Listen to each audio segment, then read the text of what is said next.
पवित्र शास्त्रों के आधार पर। ये तो मेरे सुथरे दिन थे कि मैंने 100 रुपये की घूम करा ली, जय 11.25 की करवा लेता था, दोनों मर दे आपा। उस भोले आदमी ने नो सोचा कि ये मुक्का ये सारा इस घूम में आ गया कि ये सारा ही प्रक्रिया घूम की होती है। तो इसे तो ये हमारे गुरु थे, इसे हम अनजान व्यक्ति विद्यार्थी तो भोला होता ही है। और टीचर आप देख रहे हो किसे थे, हमारे गुरु जी। और ये आध्यात्मिक मार्ग के मार्गदर्शक जी ने बैठा दिया मानव समाज का। पुण्यात्माओं को कृपा है मालिक किया, नई से अनमोल ज्ञान को कौन आने दे आप तक। ये से ठग बैठे हैं रास्ते में, ठोड़ बट पार बैठे हैं। शुक्र मना करो परमात्मा की आपका जन्म इस भक्ति युग में, और आपको ये मार्ग मिल गया। जो बाद में आओगे इतना पछताओगे, उनको आँखों से आंसू नहीं सूखेंगे कि हम इतनी देर कैसे रह गए भगवान बिना। बोलो सतगुरुदेव। परम पिता परमात्मा पूर्ण ब्रह्म सर्व सृष्टि रचनहार कुल मालिक कबीर देव कबीर साहिब की असीम कृपा से ये सत्संग समागम प्रारंभ हुआ। इस कलयुग के अंदर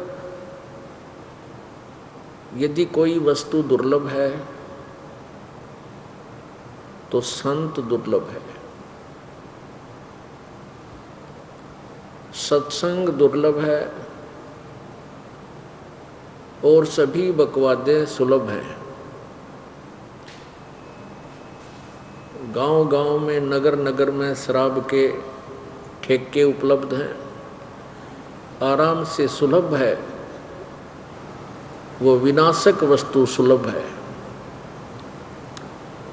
गाने बजाने मोबाइल के अंदर सब तरह की बकवादें, कई फिल्में सुलभ हैं। परमात्मा कबीर देव जी की कृपा से सत्संग सुलभ हो सकता है। पुण्यात्माओं, आपके ऊपर उस परम पिता की विशेष रजा है जो आप जी पहले से ही बहुत शीघ्र इस परमात्मा को पहचान गए और इनके चरणों में तुम आ गए। जितनी भी पुण्यात्मा देर से आएंगी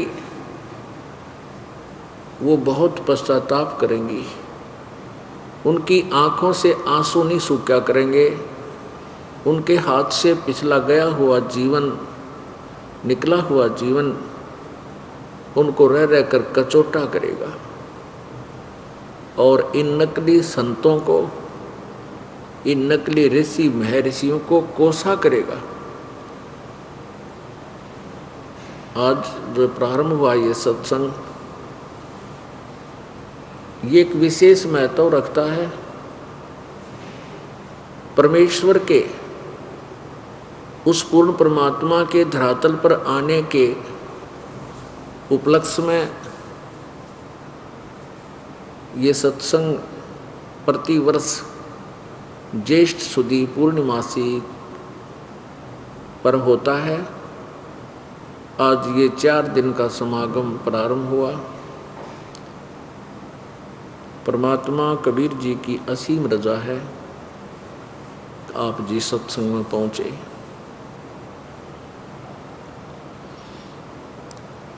क्या बताते हैं, मात पिता मिल जाएंगे, मात पिता मिल जाएंगे 184 माँ, सतगुरु सेवा और ये बंदगी भाई फेर मिलन की ना। इस 84 लाख योनियों में माता भी मिलेगी, पिता भी मिलेगा। जैसे हम पशु योनि में जाएंगे तो वहाँ भी माता पिता मिल जाएंगे, पक्षी योनि को भोग रहे होंगे वहाँ भी माता पिता मिल जाएंगे। लेकिन सतगुरु सेवा, परम संत की शरण में रह कर के जो हम यहाँ कोई भी सेवा करते हैं, कोई शारीरिक सेवा है, कोई दान धर्म करते हैं, क्योंकि सतगुरु के बिना कोई भी किया हुआ दान हमें लाभ नहीं देता, वो निष्फल होता है। गुरु बिन माला फेरते, गुरु बिन देते दान, गुरु बिन दोनों निष्फल हैं, चाहे पूछो वेद पुराण। राम कृष्ण से कौन बड़ो, उन्हों भी गुरु कीन, तीन लोक के वे धनी, गुरु आगे आधीन। परमात्मा कबीर देव जी स्वयं ही एक तत्वदर्शी संत की भूमिका करने के लिए इस धरातल पर आते हैं। वो प्रत्येक युग में एक ऐसी लीला करते हैं, एक छोटे शिशु रूप में, बालक रूप में प्रकट होते हैं, धीरे धीरे बड़े होकर लीला करते हुए पूरा एक मनुष्य का जीवन जैसे जनसाधारण अपना कर्तव्य करके, अपने कर्तव्य कर्म करके निर्वाह करता है, एक पूरा जीवन व्यतीत करता है, ऐसे परमात्मा जनसाधारण के लिए उदाहरण बनता है कि परमात्मा प्राप्ति के लिए, भक्ति के लिए, जैसे मैं रिहर्सल करके तुम्हें दिखा रहा हूँ, आप भी ऐसे ही कीजिए, आपका मोक्ष निश्चित है।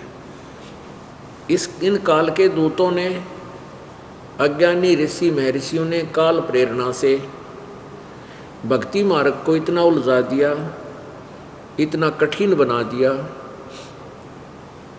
कि जनसाधारण उस क्रिया को नहीं कर सकता। और ये सब काल का जाल है। काल भगवान यही चाहता है कि इनको कोई यथार्थ ज्ञान ना हो। आज से लगभग 610 वर्ष पूर्व, 612 वर्ष पूर्व, सन 1398 में वो पूर्ण परमात्मा अपने सतलोक से चलकर यहाँ भारतवर्ष की पुण्य भूमि पर बनारस में, काशी में, बनारस यानी काशी शहर में लहर तारा नामक तालाब में कमल के फूल पर एक नवजात शिशु रूप धारण करके प्रकट हुए, सतलोक से आकर के यहाँ विराजमान हुए। उनको नीरू और नीमा नाम के एक दंपति जो निसंतान थे, वो अपने घर ले गए। पुण्यात्मा परमेश्वर के बारे में बहुत ही गलत धारणा पैदा कर रखी थी पूरे समाज में कि कबीर तो एक विधवा ब्राह्मणी का उत्पन्न हुआ था। रामानंद जी, महर्षि रामानंद जी के आशीर्वाद से वो उसको गर्भ रह गया था और वो फिर शर्म के मारे उस बच्चे को कहीं डाल आई थी और नीरू नीमा उसको उठा ले गए थे। अरे भले आदमियों, इतनी सी बात कह जाने से कोई तथ्य सामने नहीं आ सकता, ना सच्चाई मानी जा सकती है। उस बहन का कोई नाम होगा, उसके पति का नाम होगा, उसके माता पिता का होगा, कुछ तो होना चाहिए ताकि ये सिद्ध कर सको कि वो ऐसी कोई घटना घटी थी। और 600 साल कोई ज़्यादा नहीं होते। ये बाबर रताई के इतिहास आज तक घोट रखे बड़का ने, पता नहीं कौन सा कद सारे वो लिख रखे।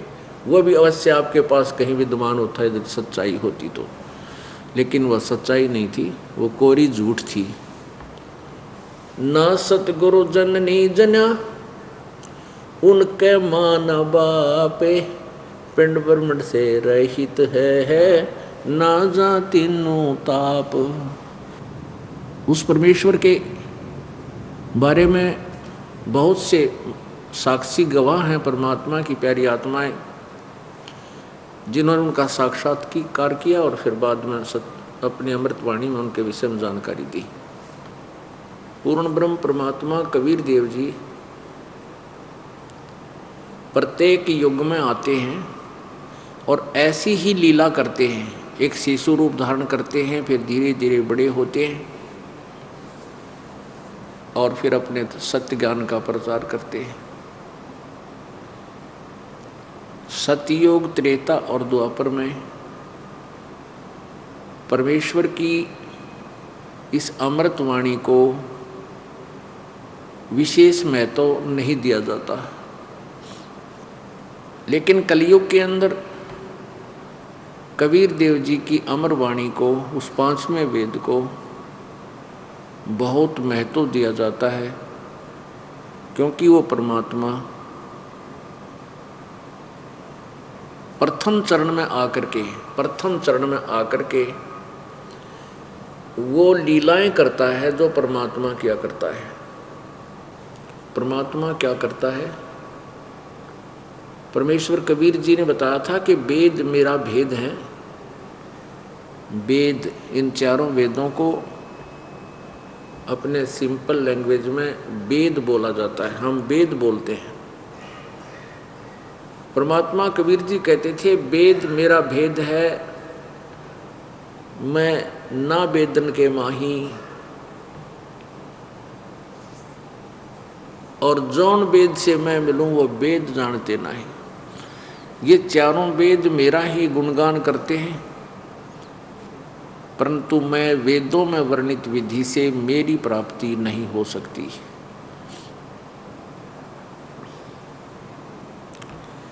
और जौन वेद से मैं मिलूं, जिस वेद से यानी 5वें वेद सूक्ष्म वेद से मेरी प्राप्ति हो सकती है, अर्थात सतलोक जाया जा सकता है, उसको ये वेद जानते नहीं। ये चारों वेदों में परमेश्वर के पाने की विधि नहीं है, लेकिन महिमा परमेश्वर की है सारी।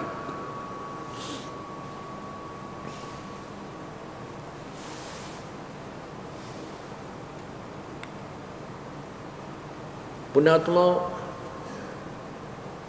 आप बहुत अच्छी श्रद्धालु हो। आप जी पहले से ही परमात्मा के लिए तरफ